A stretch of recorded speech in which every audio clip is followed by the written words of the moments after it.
જય શ્રી કૃષ્ણ. સર્વ વૈષ્ણવોને મારા ભગવત સ્મરણ.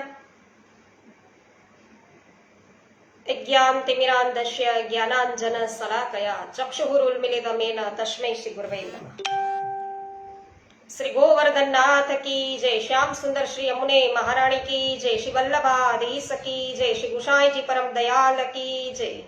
શ્રી ગોકુલનાથ કી જય. શ્રી હરિરાયજી મહાપ્રભુની જય.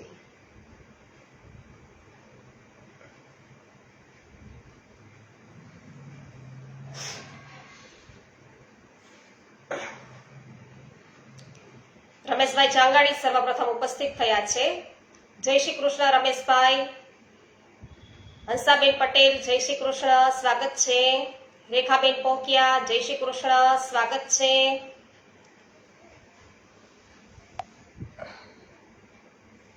કંચનબેન પટેલ જય શ્રી કૃષ્ણ, સ્વાગત છે આપનું પણ સત્સંગમાં. જે.આર. વડાલિયા જય શ્રી કૃષ્ણ, સ્વાગત છે. જીતુભાઈ પોકિયા જય શ્રી કૃષ્ણ, સ્વાગત છે. તો વૈષ્ણવો, આજે ગર્ગ સંહિતા ની આપણે શરૂઆત છે એ કાલે કરી અને આજે ગોલોક ખંડ, કાલે માહિત્મ્ય જાણ્યું, આજે આપણે ગોલોક ખંડ થી શરૂઆત છે કરવાના છીએ. અધ્યાય છે એ પેલો લઈએ છીએ. સૌનક ગર્ગ સંવાદ છે, અવતાર ભેદનું નિરૂપણ છે એ કરવામાં આવ્યું છે. વિનોદભાઈ ગજ્જર જય શ્રી કૃષ્ણ, તમારા જન્મદિવસની ખૂબ ખૂબ મંગલ શુભેચ્છાઓ. ભાવનાબેન ગજ્જર જય શ્રી કૃષ્ણ. સવિતાબેન ગોધાણી, ભાનુબેન સોની જય શ્રી કૃષ્ણ, સ્વાગત છે. નારાયણમ નમસ્કૃત્યમ નરમ ચૈવ નરોત્તમમ દેવીમ સરસ્વતીમ વ્યાસમ તતો જયમુદરીયત. શરદ વિકચ પંકજ પ્રિયમતી બવિવી દેશકમ મિલિંદ મુનિ સેવિતમ કુલિશંકજ ચિહ્નાવૃતમ સ્ફુરકત કનક નપુરમ દલિત ભક્તતા પ્રતયમ ચલદ ધૃતિ પદ દ્વયમ હૃદિ દધામી રાધાપતે વદન કમલ નિર્યદ યસ્ય પિયુષ માધ્યમ પિબતી જનવરો અયમ પાતુ સોયમ ગિરમય. તો ગિરમ में बदरवन विहार सत्यवत्या कुमार प्रणत दुरित हार सांग धवन्वावतार. भगवान नारायण नर श्रेष्ठ नर, સરસ્વતી દેવી સરસ્વતી તથા મહર્ષિ વ્યાસને નમસ્કાર કર્યા પછી જયનું ઉચ્ચારણ કરવું જોઈએ.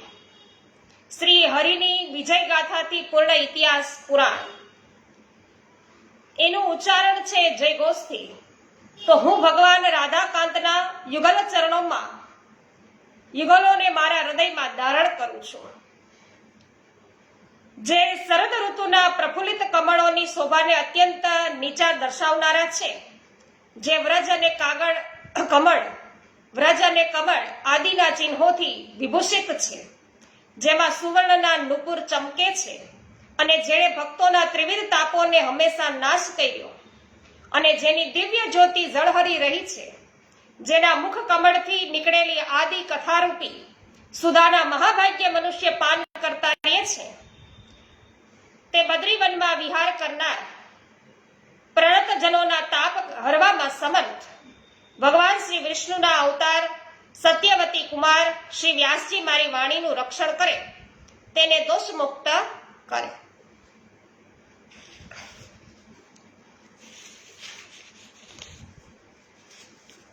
મહેશભાઈ વસોયા, આપનું સ્વાગત છે.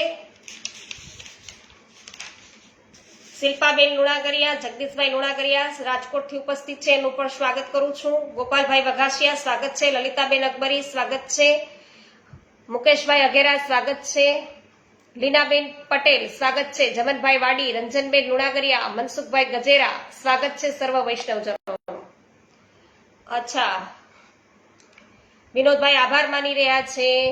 આજે એમનો બર્થડે છે વૈષ્ણવજનો, વિનોદભાઈ ગજ્જરનો.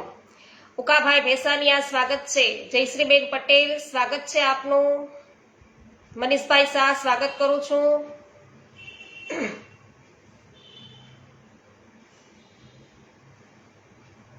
અચ્છા, સાંજે બહાર જવાનું છે એટલે જયશ્રીબેન કે અત્યારે તો લાભ લઈ લઈએ એટલે અત્યારે જોડાઈ ગયા છે. ખૂબ જ સરસ, હો, આભાર. તો એકવાર જ્ઞાન શિરોમણી પરમ તેજસ્વી મુનિવર્ય ગર્ગજી, જે યોગ શાસ્ત્રના સૂર્ય છે, સોનકજીને મળવાના માટે નૈમિષારણ્યમાં આવ્યા અને તેમને પધારેલા જોઈને મુનિઓ સહિત સોનકજી એકાએક ઉઠીને ઊભા થઈ ગયા અને તેમણે પાદ્યા આદિ ઉપચારોથી વિધિવત તેમનું પૂજન કર્યું, ગર્ગાચાર્યજીનું. સોનકજી કહે છે કે સાધુ પુરુષોના સર્વત્ર વિચરણ ધન્ય છે, કારણ કે તે ગૃહસ્થ લોકોને શાંતિ આપવા માટે કરવામાં આવ્યા હોય છે, શાંતિ આપવા માટે છે એ પધાર્યા હોય. તો મનુષ્યના આંતરિક અંધકારનો નાશ છે એ તો મહાત્મા જ કરે છે, નહીં કે સૂર્ય, બરાબર ને?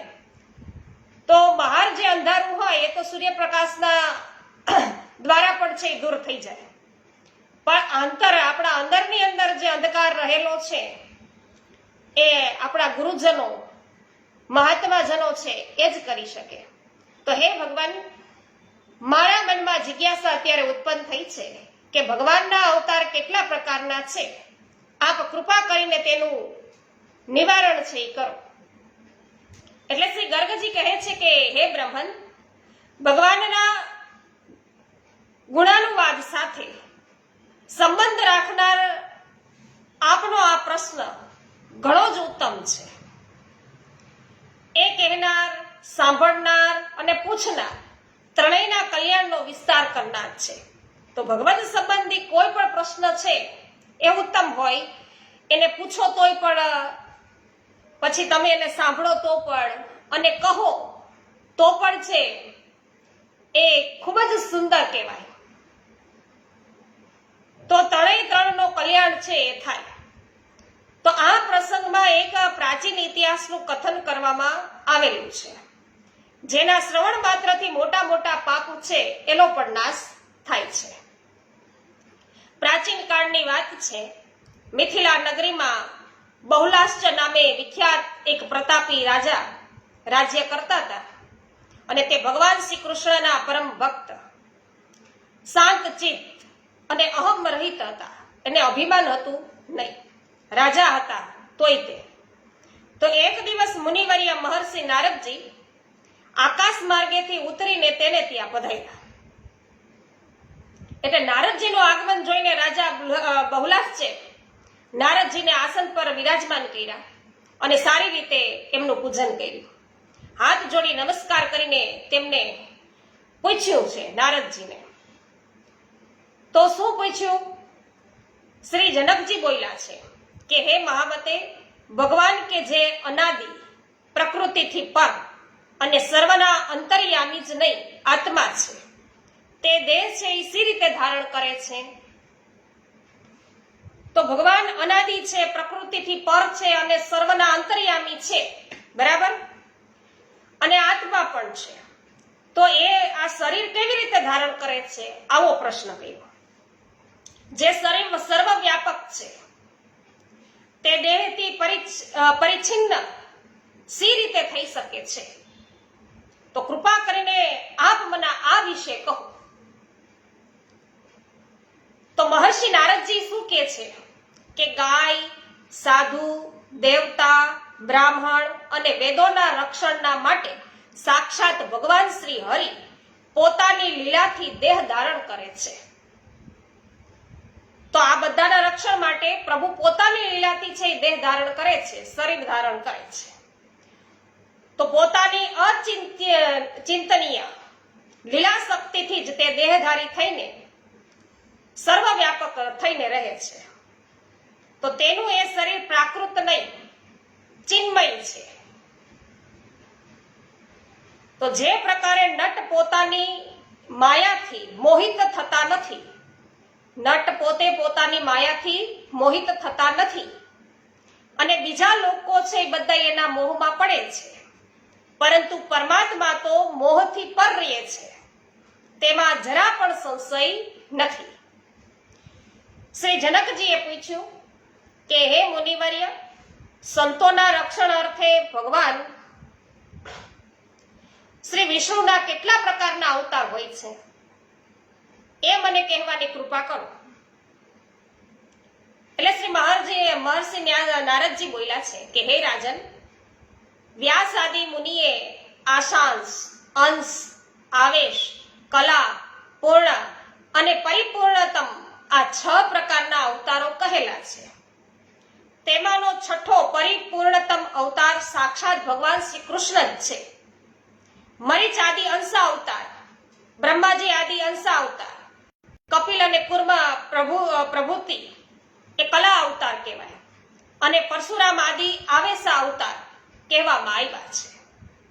નૃસિંહ, રામ, શ્વેત દીપાધિપતિ, હરિ, વૈકુંઠ યજ્ઞ અને નર નારાયણ એ પૂર્ણ અવતાર છે. અને સાક્ષાત ભગવાન શ્રી કૃષ્ણ પરિપૂર્ણતમ અવતાર છે. હેમાબેન ગુજરાતી, કાંતાબેન કોઠડિયા, મનસુખભાઈ, ભાનુભાઈ અમીપરા, મનીષાબેન અઘેરા, સર્વ વૈષ્ણવજનોનું સ્વાગત છે. વિનોદભાઈ જય હો. ગિરીશભાઈ પરીખ, ચૈતન્યભાઈ સયાણી, વકીલ છે રાજકોટ અને ગોંડલના વતની છે, તેઓ પણ આજે આપણા સત્સંગમાં ઉપસ્થિત થઈ ચૂક્યા છે, તો આપણે એમનું પણ ભાવભર્યું સ્વાગત કરીએ છીએ. પ્રભુ કૃપાથી હંમેશા આપણી સાથે જોડાયેલા રહીએ. ગળિયા રસિકભાઈ સ્વાગત છે. જીલભાઈ ભાલાડા સ્વાગત છે. કૌશલભાઈ કળિયા સ્વાગત કરું છું. કુંદનબેન પરમાર, દીપકભાઈ જાની, જયશ્રીબેન આભાર સ્વાગત છે. નંદાભાઈ ભાટિયા આપનું પણ સ્વાગત કરું છું. દિનેશભાઈ રાજાની સ્વાગત છે. માધુરીબેન મિસ્ત્રી જય હો સ્વાગત છે. જય હો રમેશભાઈ. અસંખ્ય બ્રહ્માંડોના અધિપતિ એ પ્રભુ ગોલોક ધામમાં બિરાજે છે. જે ભગવાને આપેલી સૃષ્ટિ આદિ કાર્ય માત્રના અધિકારનું પાલન કરે છે, તે બ્રહ્માજી આદિ સતના અંશ છે. જે એ અંશોના કાર્યભારમાં હાથ છે એ વધારે છે, તે અંશા અવતારના નામથી વિખ્યાત છે. તો હે પરમ બુદ્ધિમાન નરેશ, ભગવાન શ્રી વિષ્ણુ સ્વયં જેના અંતઃકરણમાં આવિષ્ટ છે, અભિષ્ટ કાર્ય સંપાદન કરીને પછી અલગ થઈ જાય છે. તો વૈષ્ણવો કયા કયા પ્રકારના અવતારો હોય છે એ પણ આપણે તો શ્રીમદ ભાગવત છે એમાં જોયું હતું. ફરી પાછા આટલા પ્રકારના 6 પ્રકારના અવતારો વિશે વાત કરી, અને એમાં કયા કયા છે અવતાર થયા છે, એ કયા કયામાં આવે એ પણ આજે આપણે જાણ્યું. અને એ પણ જોયું કે સાક્ષાત ભગવાન શ્રી કૃષ્ણ છે એ પરિપૂર્ણતમ અવતાર છે. તો હે પરમ બુદ્ધિમાન નરેશ, આ પ્રકાર છે. હે રાજન, આવા વિવિધ પ્રકારના અવતારોને આવેશા અવતાર માનો, જે પ્રત્યેક યુગમાં પ્રગટ થઈ યુગ ધર્મને જાણીને તેની સ્થાપના કરીને પુનઃ અંતર્ધ્યાન થઈ જાય છે. અને શું કહેવાય? આવેશા અવતાર. તો ભગવાનના એ આવેશા અવતારો છે. ભગવાનના એ અવતારોને કલા અવતાર કહેવામાં આવ્યા છે, જ્યાં 4 વ્યૂહ પ્રગટ થાય. તો શ્રી રામ, લક્ષ્મણ, ભરત અને શત્રુઘ્ન આ 4 થયા ને. તો 4 વ્યૂહ પ્રગટ જ્યાં થાય, પછી બીજો પણ ઉદાહરણ છે આપણી સામે. એક તો વાસુદેવ, સંકર્ષણ, પ્રદ્યુમન અને અનિરુદ્ધ. તથા જ્યાં 9 રસો છે, 9 રસોની અભિવ્યક્તિ જોવામાં આવે, અને જ્યાં બળ પરાક્રમની પણ પરાકાષ્ઠા દ્રષ્ટિગોચર થતી હોય, ભગવાનના એ અવતારને પૂર્ણ અવતાર કહેવામાં આવ્યા છે.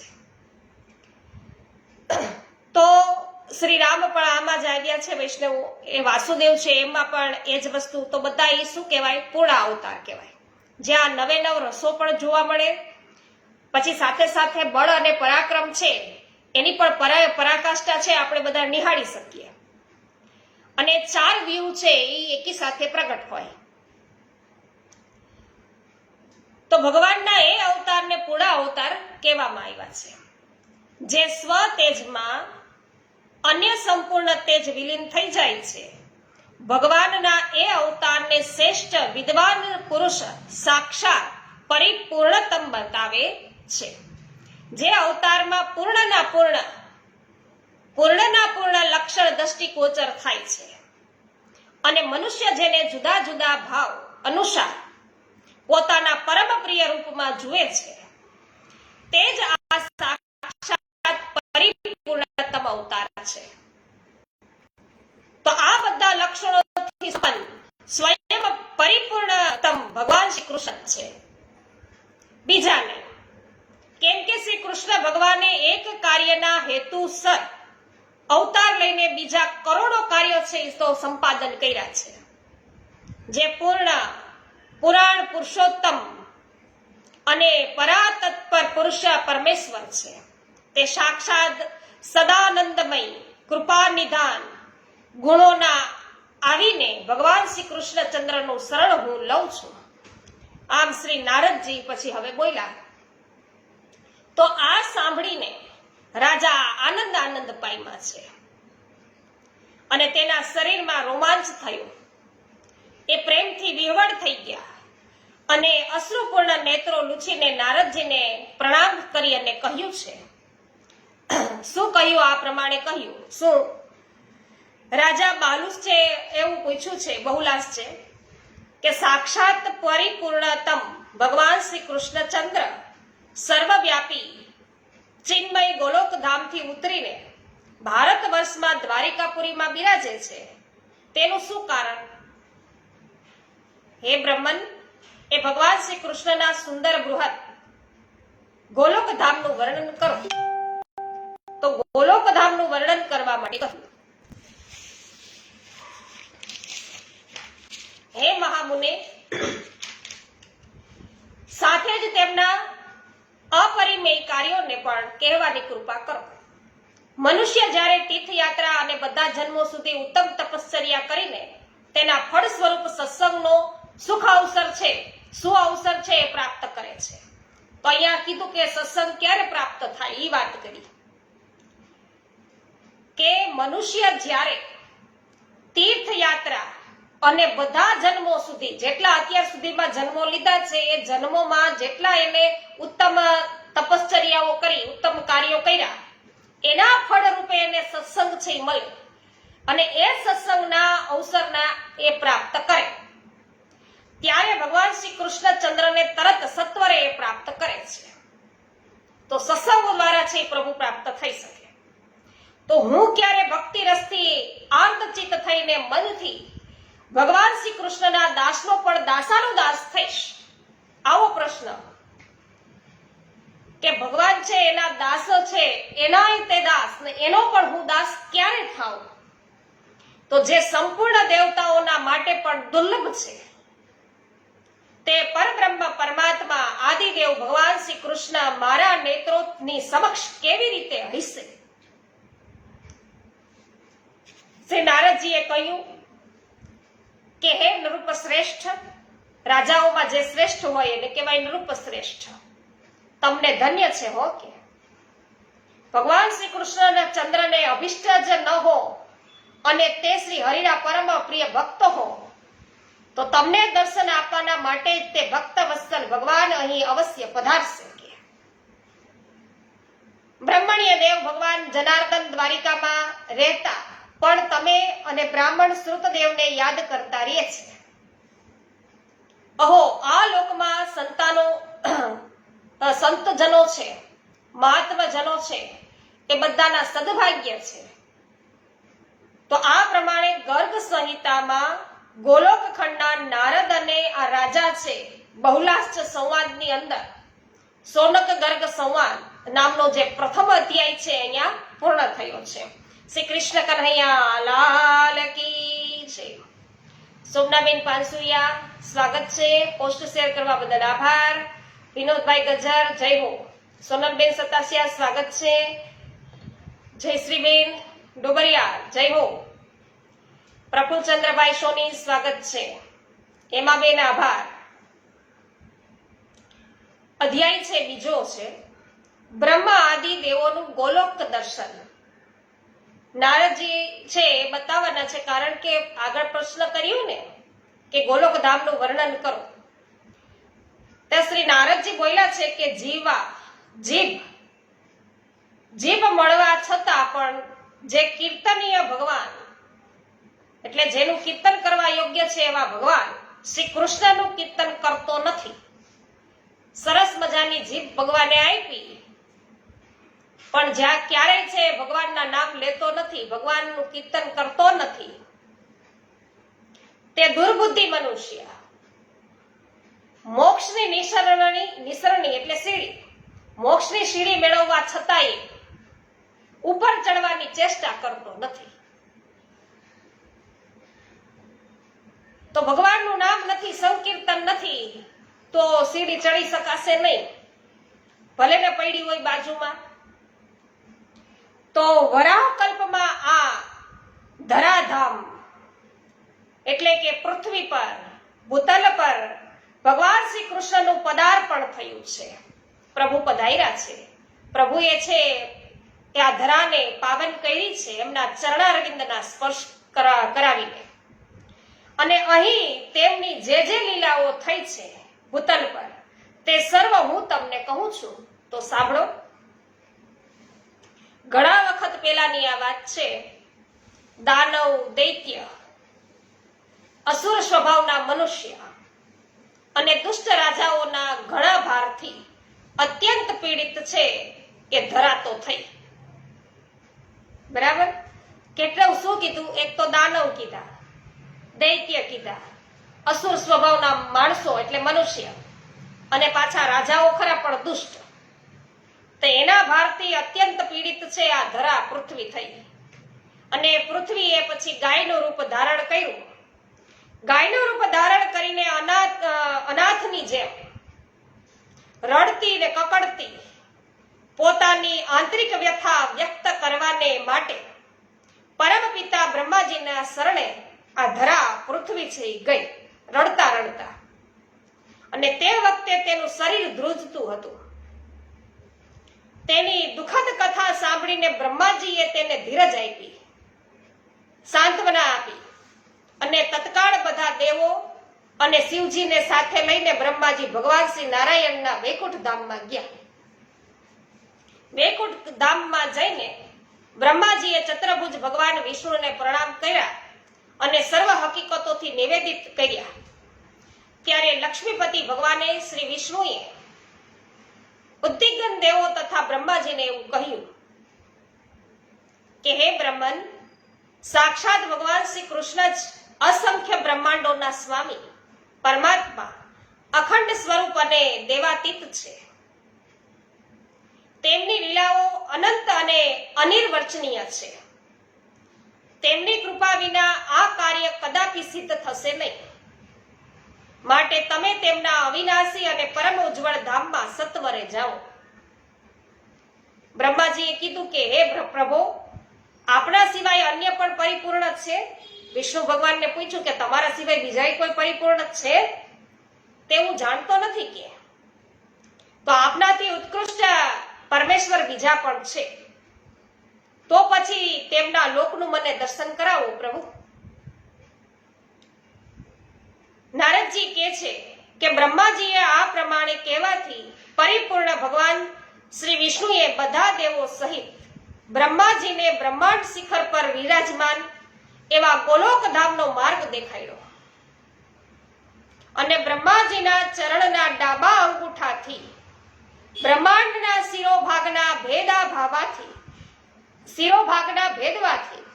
ભેદાવાથી જે છિદ્ર થયું તે બ્રહ્મદ્રવ નિત્ય અક્ષર નિર, તો બ્રહ્મદ્રવથી ભરપૂર હતું. અને તે માર્ગ દ્વારા બધા દેવો ત્યાં જલયાન દ્વારા બહાર નીકળ્યા.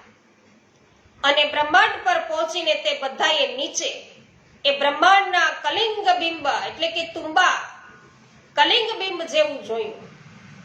અને એ જળમાં ઇન્દ્રાયણ ફળના જેવા બીજા પણ બ્રહ્માંડો વાયુની લહેરીઓમાં અહીં તહીં લટકતા હતા અને તે બ્રહ્માંડોને નિહાળીને સર્વદેવો આશ્ચર્ય પામ્યા. સૌ ચકિત થઈ ગયા.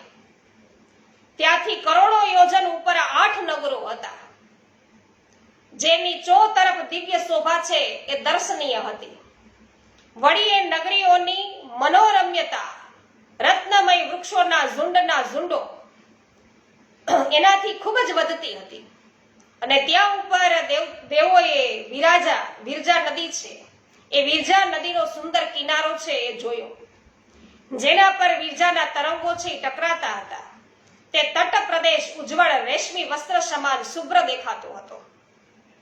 દિવ્ય મણિમય સોપાનોથી એટલે કે પગથિયાઓથી તટની શોભા છે એ જોતા દેવોએ ઉત્તમ નગર છે એમાં પ્રવેશ કર્યો. અને અનંત કોટી સૂર્યોની જ્યોતિના મહાપુંજ જેવું આ નગર હતું. અને તેને નિહાળીને દેવોના નેત્રો છે એ ચકળ વકળ થયા અને દેવો ત્યાં જ થંભી ગયા. આ ગોલોકધામ કેવું છે વૈષ્ણવો, એની વાત છે.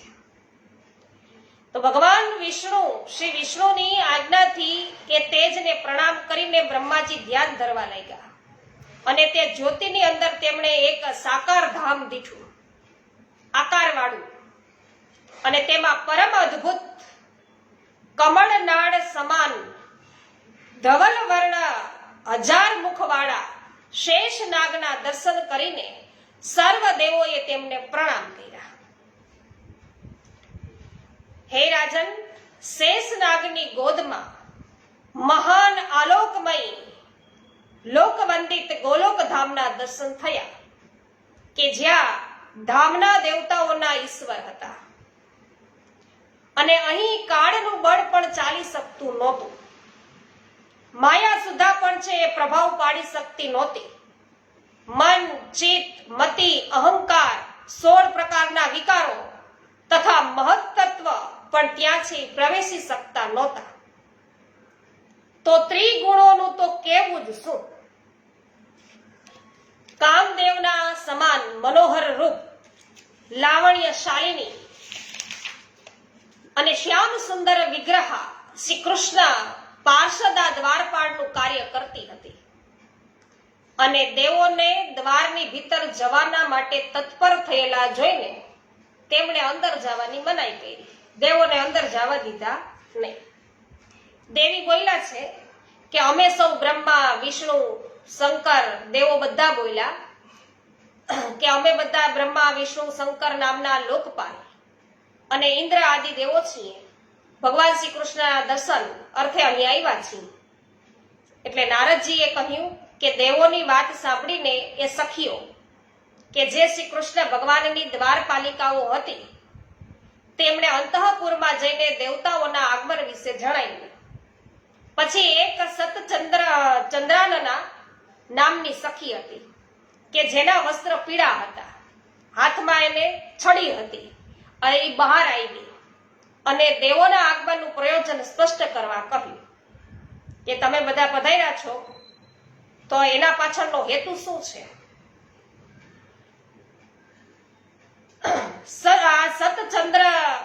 સતચંદ્રાનના છે એ હવે કે છે કે અત્રે પધારેલા આપ સર્વ દેવો કયા બ્રહ્માંડના નિવાસી છો તે ત્વરિત કહો, અને પછી હું ભગવાન શ્રી કૃષ્ણને તે સૂચિત કરવાના માટે જઈશ.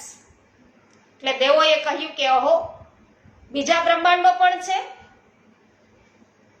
આને પૂછ્યું કયા બ્રહ્માંડના વાસી છો, એટલે કે ઓહો, કઈ બીજા બ્રહ્માંડો હશે? ઘણા આશ્ચર્યની વાત છે. અમે તો જોયા સુદ્ધા નથી બીજા બ્રહ્માંડો તો.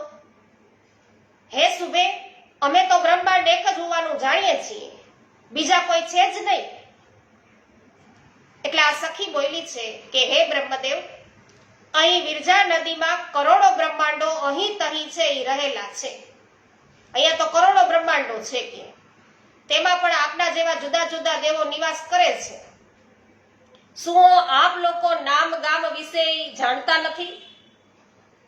લાગે છે અહીં ક્યારેય તમે આવ્યા જ નથી કે તેથી આટલું અમસ્તું જાણવાથી તમે આનંદથી બધા ફૂલાઈ ગયા છો. જાણે આપ કદી ગૃહની બહાર નીકળ્યા જ નથી, તમારા ઘરમાંથી બહાર નીકળ્યા નથી લાગતા. કે જે પ્રમાણે ગુલર ઉમરડાના ફળમાં રહેનારનો કીડો છે, જે ફળમાં રહે છે તેના સિવાય બીજું એ કાંઈ જાણતો નથી, એટલે કે કુવામાંના દેડકાની જેમ. તો તે પ્રમાણે આપના જેવા સામાન્ય જન જેમાં ઉત્પન્ન થાવ છો તેને જ એકમાત્ર બ્રહ્માંડ માનો છો. આવું ઈ સખી બોલી ગઈ. નારદજી બોલ્યા છે કે હે રાજન, આમ ઉપહાસ, મસ્કરી અને ઠેકડીના ભોગ થયેલા દેવો બધાય ચૂપચાપ ઉભા રહ્યા અને કંઈ પણ બોલી શક્યા નહીં. તેમને ચકિત થયેલા જોઈને ભગવાન શ્રી વિષ્ણુએ કહ્યું, શું બોલ્યા છે? શ્રી વિષ્ણુ શું બોલ્યા કે જે બ્રહ્માંડમાં ભગવાન પૃષ્ટિન ગર્ભનો સનાતન અવતાર થયો છે તથા ત્રિવિક્રમ વિરાટ રૂપધારી વામનના નખથી જે બ્રહ્માંડમાં છિદ્ર પડેલું છે ત્યાં અમે બધાય નિવાસ કરીએ છીએ. તો શ્રી નારદજી બોલ્યા કે ભગવાન વિષ્ણુની આ વાત સાંભળીને સતચંદ્રાનનાએ તેની ઘણી ઘણી પ્રશંસા કરી અને તેને અંદર છે પોતે અંદર ચાલી ગઈ. પ્રશંસા કરી અંદર ચાલી ગઈ. તરત તે પાછી આવી અને બધાને અંતઃપુરમાં પધારવા માટે આજ્ઞા આપીને પાછી ચાલી ગઈ.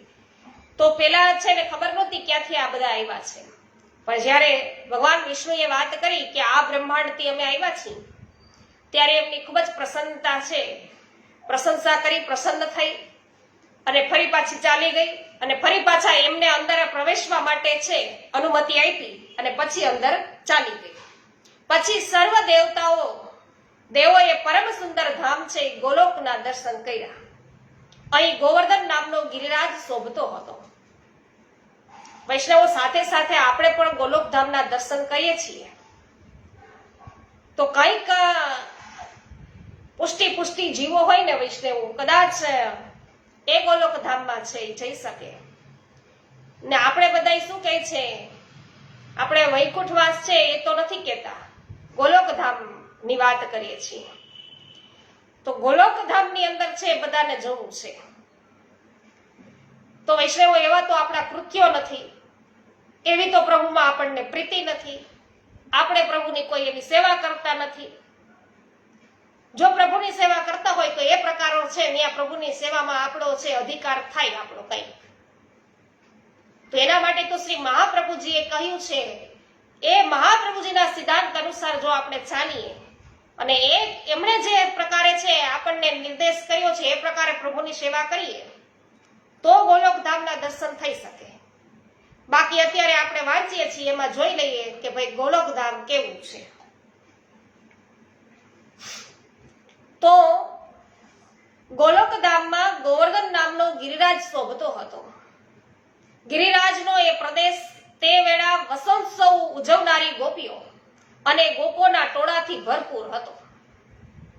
કલ્પવૃક્ષો તથા કલ્પલતાઓના સમૂહથી સુશોભિત હતો તથા રાસમંડળ અને અલંકૃત કરતા હતા. એને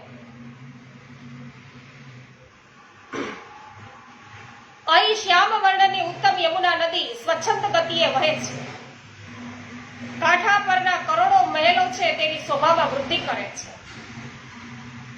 નદીમાં ઉતરવા માટે વૈદુર્ય મણીની સુંદર સીડીઓ છે. દિવ્ય વૃક્ષો અને લતાઓથી ભરપૂર વૃંદાવન શોભી રહ્યું છે.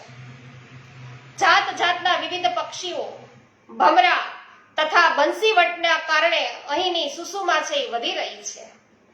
સહસ્ત્રદળ કમળોની સુગંધિત પરાગને છે એ ચારે કોર પુનઃ ફેલાવતો શીતળ વાયુ મંદ મંદ વાઈ રહ્યો છે. વૃંદાવનની મધ્યમાં 12 વનોથી યુક્ત નિજ કુંજ છે. દરવાજા અને ખાઈઓ તેને શોભાવે છે. તેના આંગણાઓનો ભાગ લાલ રંગના અક્ષય વટોથી અલંકૃત છે.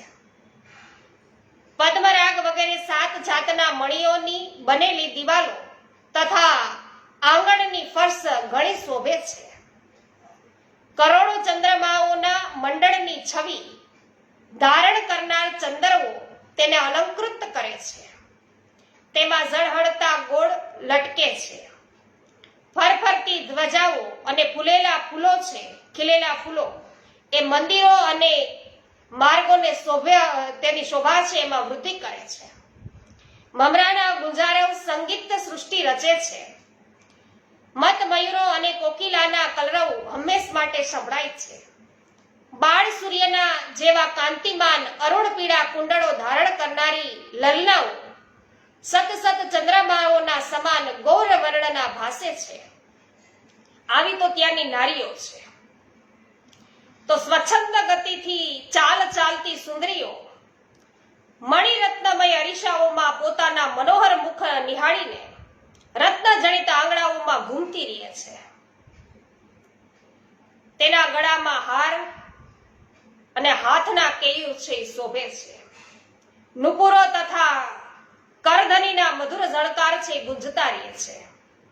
ગોપાંગનાઓ મસ્તકો પર ચૂડામણી ધારણ કરે છે. દ્વારે દ્વારે કોટી કોટી મનહર ગાયોના દર્શન થાય છે. ગાયો પણ એવી છે અને તે ગાયો દિવ્ય આભૂષણોથી વિભૂષિત છે અને શ્વેત પર્વત સમાન તેઓ દેખાય છે. બધી ગાયો દૂધણી અને યુવા અવસ્થા વાળી છે. સુશીલા, સુરુચા અને સદગુણવંતી છે. બધી ગાયો વાછરડા વાળી અને પીળા પૂંછડા વાળી છે. તો આવા ભવ્ય રૂપવાળી ગાયો ત્યાં આમ તેમ ફરે છે. તેના ગળામાં ઘંટડીઓ અને મંજીરાઓના મધુર સુરો છે એ થતા રહે છે. મંજરીઓના સોરી.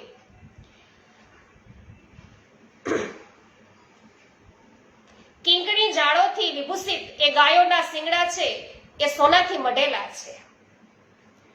તે બધી એ સુવર્ણ તુલ્ય હાર એટલે કે માળાઓ ધારણ કરેલી છે. ગાયોએ પણ માળાઓ છે ધારણ કરી છે અને તેના અંગોમાંથી પ્રભા ફેલાય છે. બધી ગાયો ભિન્ન ભિન્ન રંગવાળી છે. કોઈ ઉજળી, કોઈ કાળી, કોઈ પીળી, કોઈ રાતી, કોઈ લીલી, તો કોઈ છે એ કોયલના રંગની, કોઈ ત્રાંબાના રંગની, વળી કોઈ કાબરચિત્રા રંગની, તો કોઈ કોઈના રંગ છે એ તો ધૂમ્ર જેવા છે. અને દૂધ દેવામાં સાગરની તુલના કરનાર એ ગાયોના શરીર પર તુરણીઓના હસ્તચિહ્નો પડેલા છે. અર્થાત યુવતીઓના હસ્તોની રંગીન છાપો પડેલી છે. હમણાં જેવી છલાંગ ભરનારા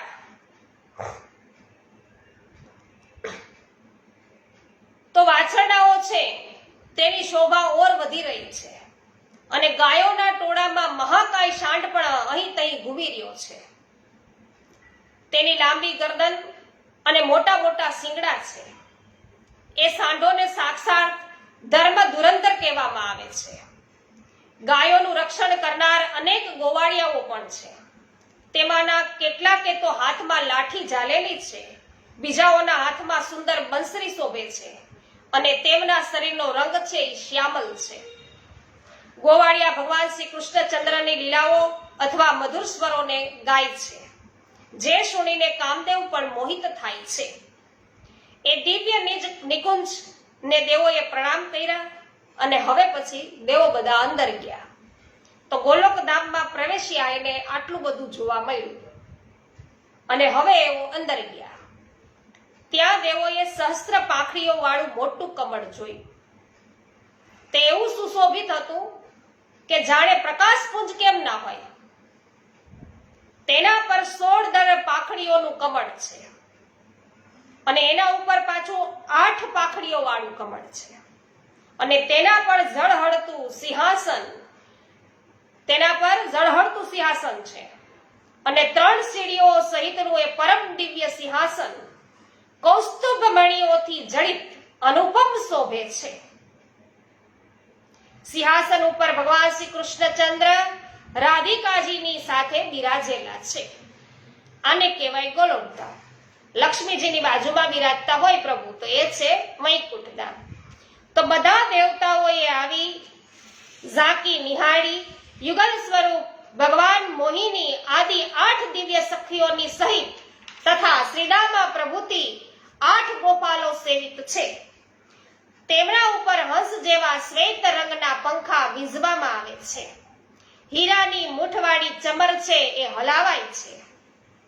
ભગવાનની સેવામાં આવા તો કરોડો છત્રો છે જે કોટી ચંદ્રમાઓની પ્રભા તુલ્ય છે. ભગવાન શ્રી કૃષ્ણના ડાબે પડખે વિરાજિત શ્રી રાધાજીથી તેમની ડાબી ભુજા સુશોભિત છે. ભગવાને સ્વેચ્છાએ પોતાના જમણા પગને વાંકો વાળેલો છે. હાથમાં બંસરી ધારણ કરેલી છે. મનોહર મલકતું મુખડું અને ભ્રકુટી વિલાસથી અનેક કામદેવોને મોહિત કર્યા છે. આવો આપણા પ્રભુનો ઠાઠ છે. તો શ્રી મહાપ્રભુજીની કૃપાથી એવા પ્રભુ વૈષ્ણવો આપણા ઘરમાં બિરાજ્યા છે. વિચાર કરો, એમને કોઈ પ્રકારની કમી નથી થયા પ્રભુને, છતાં પણ આપણા પર છે કૃપા કરવા માટે પ્રભુ આપણે ત્યાં બિરાજે છે. તો શ્રી હરિની વાદળ સમી શ્યામલ કાંતિ છે. કમળદળ જેવા મોટા મોટા વિશાળ નેત્રો છે. ઘૂંટણો સુધીના બાહુ, જેને અજાન બાહુ પ્રભુએ છે પીળા વસ્ત્ર છે એ પીળા વસ્ત્રો પરિધાન કર્યા છે. અને ભગવાને ગળામાં સુંદર વનમાળા ધારણ કરેલી છે, જેના પર વૃંદાવનમાં વિચરણ કરનાર મતવાલા ભ્રમરોના ગુંજારો થઈ રહ્યા છે. અને પગમાં ઘૂંઘરું અને હાથમાં કંકણો છે એની છટા છે. સુંદર મલકતું મુખ મનને છે એ મોહિત કરે છે. શ્રી વત્સનું ચિહ્ન, અતિ મૂલ્યવાન રત્નોવાળા કિરીટો, કુંડળો, બાજુબંધ અને હાર ભગવાનની શોભામાં વૃદ્ધિ કરી રહ્યા છે. તો ભગવાન શ્રી કૃષ્ણના આવ્યા દિવ્ય દર્શન કરીને સર્વ દેવો આનંદ સાગરમાં ડૂબકી મારી રહ્યા છે. તો વૈષ્ણવો આવા પ્રભુનું જ્યારે વર્ણન કર્યું છે, એમને આપણા બધાએ સાથે મળીને દર્શન કર્યા છે. તો આ બધા જે દેવો છે એ પણ આનંદ સાગરમાં બધા ડૂબકી લગાવવા લાગ્યા. તમને બધાને કેટલો આનંદ થયો આવા પ્રભુના દર્શન કરીને. આવું પ્રભુ છે, એનું ગોલોક ધામ છે, એના વિશે જાણીને. તો પરમ પુરુષ શ્રી કૃષ્ણચંદ્રને વૈષ્ણવો બધાએ નિહાળ્યા અને આનંદ સાગરમાં છે બધાએ ડૂબી ગયા. અતિ હર્ષના કારણે તેમના નેત્રોમાંથી અશ્રુધારાઓ વહેવા લાગી. અને ત્યારે બધા દેવોએ હાથ જોડીને નમ્રતાપૂર્વક પરમ પુરુષ શ્રી કૃષ્ણચંદ્રને પ્રણામ કર્યા છે. તો આ પ્રકારે શ્રી ગર્ગ સંહિતામાં ગોલોક ખંડના નારદ અને બ્રહુલાશ્ચ સંવાદમાં બ્રહ્મ આદિ દેવોનું ગોલોક દર્શન, આ નામનો બીજો અધ્યાય છે એ પણ પૂર્ણ થયો છે. બોલો શ્રી કૃષ્ણ કન્હૈયા લાલ કી જય. આવતીકાલેથી ત્રીજા અધ્યાયની વૈષ્ણવ આપણે શરૂઆત કરી દઈશું. અને વૈષ્ણવો આ આપણે સત્સંગમાં ગઈકાલથી છે ઉમેરેલ છે, આપણે નવી શરૂઆત કરી છે. તમને બધાને આનંદ આવે છે કે નહીં એ પણ કમેન્ટ દ્વારા પાછળથી પણ જણાવજો, એટલે આપણે પછી આ ચાલુ રાખીએ, બરાબર ને? મન પંછી તન પાક કર ઉડ જાવો વાહ દેશ, શ્રી ગોલોક ગોકુલ ગામ સુહાવનો જા ગોકુલ ચંદ્ર નરેશ. જય હો, જય હો. ખૂબ જ સુંદર. તો એ ગોકુલ ગામ એવો સુહાવનો છે જ્યાં ગોકુલ ચંદ્ર પ્રભુ છે, ગોપાલ છે, જે પ્રભુ જે છે વ્રજના અધિપતિ છે, એ ગોકુલ ચંદ્ર નરેશ ત્યાં બિરાજે છે. તો હે મન પંછી બન, મનને કહે છે કે તું પંછી બન, તનને કે તું પાંખ કર અને એ વ્રજ પ્રદેશમાં તું અમને લઈ જા. જય હો. વિનોદભાઈ ગજર, જય હો.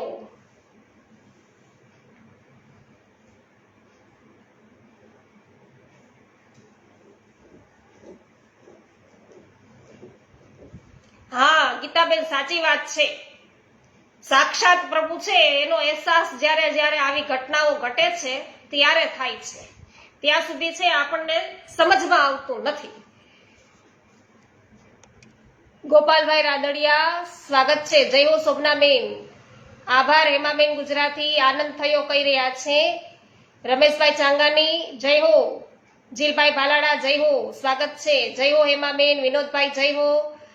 હા, વાહ પ્રભુ કહી રહ્યા છે. મનીષાબેન અઘેરા જય હો. વિઠ્ઠલભાઈ ગોંડલિયા જય હો, સ્વાગત છે. વાહ ભાઈ વાહ. કૃષ્ણાબેન સુદાણી જય હો, સ્વાગત છે આપનું. રંજનબેન લુણાગરિયા જય હો. ચંદ્રેશભાઈ વગાસિયા સ્વાગત છે. ગોપાલભાઈ ગુમલિયા સ્વાગત છે. હા, આવ્યો અભિમાન વાલો, થયા અંતર ધ્યાન. બરાબર ને ગોપાલભાઈ? તો અભિમાન છે, ગર્વ છે, ક્યારે પણ ન કરાય ને. ખૂબ સરસ. કાંતાબેન ઘુમલિયા સ્વાગત છે. કથિરિયા વલ્લભભાઈ સ્વાગત છે. મનીષાબેન ગદેથરિયા વાહ ભાઈ વાહ, સ્વાગત છે આપનું નવા ડીપી સાથે. રમેશભાઈ ચાંગાની જય હો. શોભનાબેન જય હો. શોભનાબેન કે છે કે ચાલો બેન નાથદ્વારા. હા, નાથદ્વારામાં આ વખત ગયા વર્ષે ગયા, એક વર્ષ જેવું થયું, પણ હવે થોડોક સમય પછી જવાની ઈચ્છા છે, કારણ કે ત્યાં હજી થોડું ઘણું કામકાજ છે અમારે ત્યાં ચાલે છે, એટલે એ પૂર્ણ થયા પછી વિચાર છે.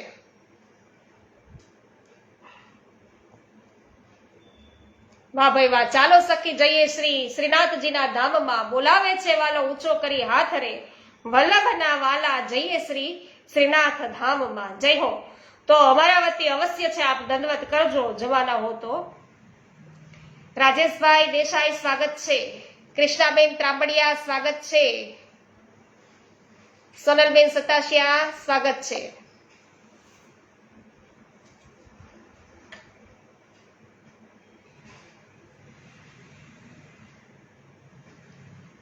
શ્રી ગોવર્ધનનાથ કી જય. શ્યામ સુંદર શ્રી યમુને મહારાણી કી જય. શ્રી વલ્લભાધીશ કી જય. શ્રી ગોસાઈજી પરમ દયાલ કી જય. શ્રી ગોકુલનાથ કી જય. શ્રી હરિરાયજી મહાપ્રભુની જય. સર્વે વૈષ્ણવોને મારા જય શ્રી કૃષ્ણ. મનીષાબેન માકડિયા ઉપસ્થિત છે.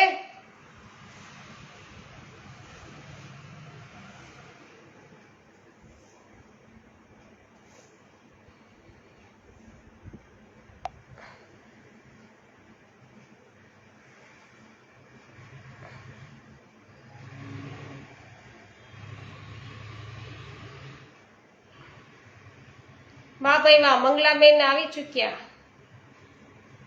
મંગલાબેન જય હો, સ્વાગત છે. જય શ્રી કૃષ્ણ.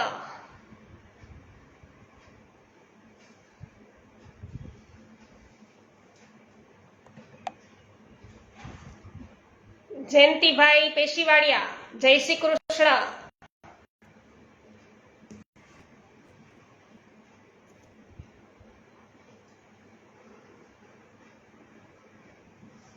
જય હો વિનોદભાઈ.